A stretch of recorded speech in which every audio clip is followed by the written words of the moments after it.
आगे उनको क्या स्टेप उठाना चाहिए, आगे उनको क्या करना चाहिए इस प्रकरण में, ताकि वो जो समर्थक चाह रहे हैं कि वो छूट जाए, क्या करना चाहिए? जैसे विरोधी के साथ व्यवहार किया जा रहा है वही मनीष कश्यप के साथ किया जा रहा है। गुजरात की स्टेशन पर चाय बेचने वाला देश का प्रधानमंत्री बन सकता है, दुनिया को देश दिशा देने का काम कर सकता है, जब एक मठ में रहने वाला, दो कपड़े पहनने वाला योगी उत्तर प्रदेश जैसे बड़े राज्य में मुख्यमंत्री बन सकता है, तो मनीष कश्यप भी ऐसा व्यक्ति क्यों नहीं हो सकता है। माताओं और बहनों की ही हिम्मत है कि जब वो तिरंगे में लिपट कर उनका अंतिम संस्कार किया जाता है, उस समय जो पेट में पल रहा बच्चा होता है, हमारी माताओं बहनों को वो उसकी शपथ खा के कहती हैं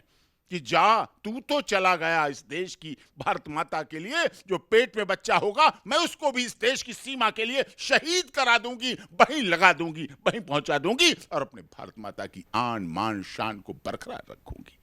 ट्रांजिट रिमांड नहीं होता, अब तक बेल हो गई होती, खाते भी डिसील हो गए होते। हमारा भारत का संविधान केवल कोरी किताब नहीं है, इसी देश में कविता भी चली थी, सिंहासन खाली करो कि जनता आती है। वो जनता जब आती है, जब जनता हुंकार भरती है। बिहार से एक आग काफी ज्यादा फैल चुकी है जो तमिलनाडु तक पहुंच गई है। मनीष कश्यप, हालांकि ये सोशल मीडिया का एक ऐसा नाम है जो दिन प्रतिदिन इसकी लोकप्रियता बढ़ती चली जा रही है, लेकिन एक केस ने आज उसे तमिलनाडु के कोर्ट में खड़ा कर दिया है और आज ही 3 दिनों की रिमांड भी मिल चुकी है तमिलनाडु पुलिस को। इस बीच सवाल यह है कि मनीष कश्यप का जो आरोप लगातार लग रहा है कि एक फर्जी वीडियो पत्रकार के रूप में मनीष कश्यप ने फैलाया है, वो सरासर गलत है, जिसके बाद कार्रवाई हुई। इसी मसले पर आज हमारे साथ बात करने के लिए सुप्रीम कोर्ट के senior advocate doctor AP Singh है। उनका सबसे पहले तो स्वागत हमारे चैनल पे, बहुत बहुत स्वागत है सर आपका। जी, आपसे सबसे पहला सवाल, मनीष कश्यप का जो प्रकरण है आपने पढ़ा है, देखा है, और एक एडवोकेट के तौर पर आप हर सिरे से देखते हैं कि वो क्या चीज़ है। मनीष कश्यप को तमिलनाडु तक पहुंच जाना, इस पूरे प्रकरण को आप कैसे देखते हैं? पत्रकार के पास दो ही चीजें होती हैं, वो इसी से भावना रखता है कि हम समाज को बदलेंगे, समाज में परिवर्तन लाएंगे। एक विचारधारा है उसकी, एक भाव है, तो उसके आधार पे उसके साथ ऐसा क्यों हो रहा है। वो रोटी कपड़ा मकान तो किसी और प्रोफेशन से भी कमा सकता है, लेकिन उसका भाव है। क्या सीमा पर सैनिक जो लगते हैं रोटी कपड़ा मकान के लिए तो नहीं लगते, उनमें एक त्याग है, उनका बलिदान है। हमारे देश के सैनिक जब सीमा से लौट के शहीद होके आते हैं, तो हमारे देश की माताओं और बहनों की ही हिम्मत है कि जब वो तिरंगे में लिपट कर उनका अंतिम संस्कार किया जाता है, उस समय जो पेट में पल रहा बच्चा होता है, हमारी माताओं बहनों को वो उसकी शपथ खा के कहती हैं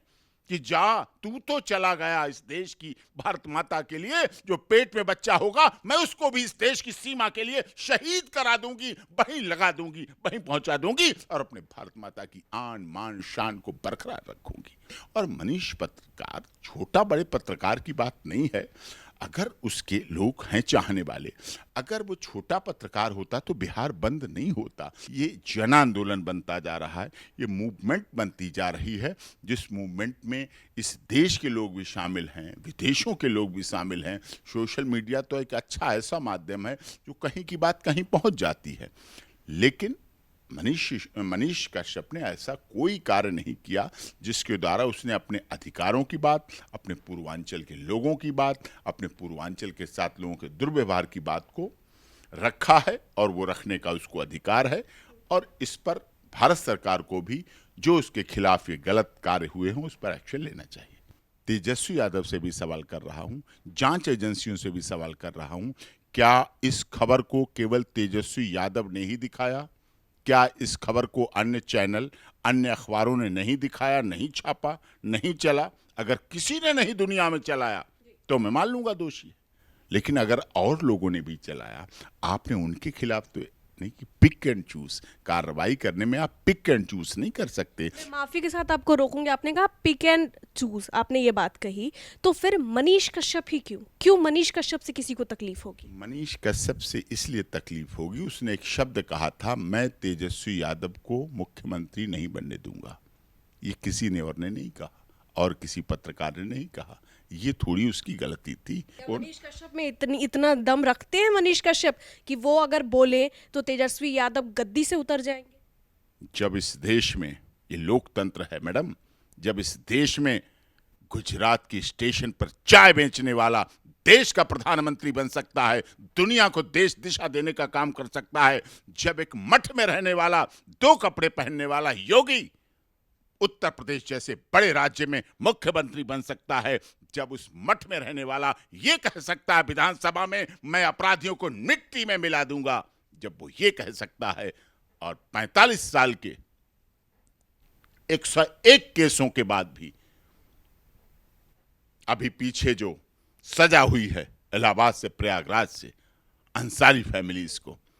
101 अतीक अहमद के साथ, जो 101 केस होने के बाद 45 साल में पहली बार सजा हुई, जब ये हो सकता है,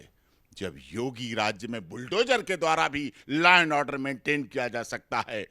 जब मोदी के शासनकाल में G20 के द्वारा पूरी दुनिया के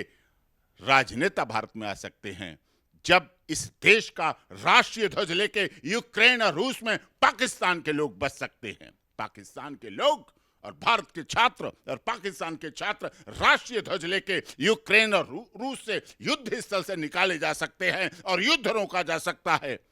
जब तक भारत और तिरंगा जिसके हाथ में, वहां यह शर्त थी कि जिसके हाथ में भी राष्ट्रीय ध्वज होगा उसको कुछ नहीं किया जाएगा, जब ये जज्बा पैदा किया जा सकता है तो मनीष कश्यप भी ऐसा व्यक्ति क्यों नहीं हो सकता है। चलिए वकालत से थोड़ा मैं पूछ लेती हूँ, आपको कई दर्शक सुन रहे हैं जो समर्थन में, और लगातार मनीष कश्यप के समर्थन में लोग जुड़ते जा रहे हैं, वो दर्शक सुन रहे हैं, उनके परिवार वाले भी सुनेंगे। वकालत के तौर पे आपने देखा तमिलनाडु अभी है,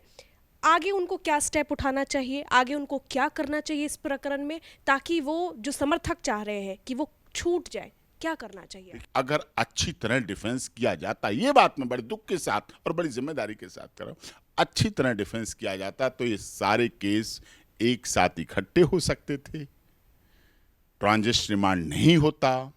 अब तक बेल हो गई होती, खाते भी डिसील हो गए होते,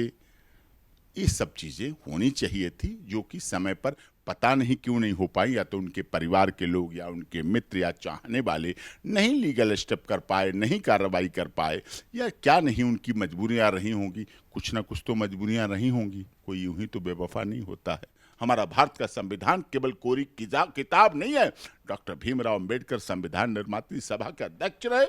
और उन्होंने सारी चीजें बनाई, वो देश के हित के लिए हैं, देश के कल्याण के लिए हैं। हमारा देश कागज पे खिंची हुई लकीरें नहीं है, हमारा देश 150 करोड़ लोगों का जीवंत आत्मा है, जीवंत हैं लोग, और इसीलिए दुनिया में सोने की चिड़िया जगत गुरु बनने की तरफ मोदी जी के साथ कंधे से कंधा मिलाकर चल रहे हैं।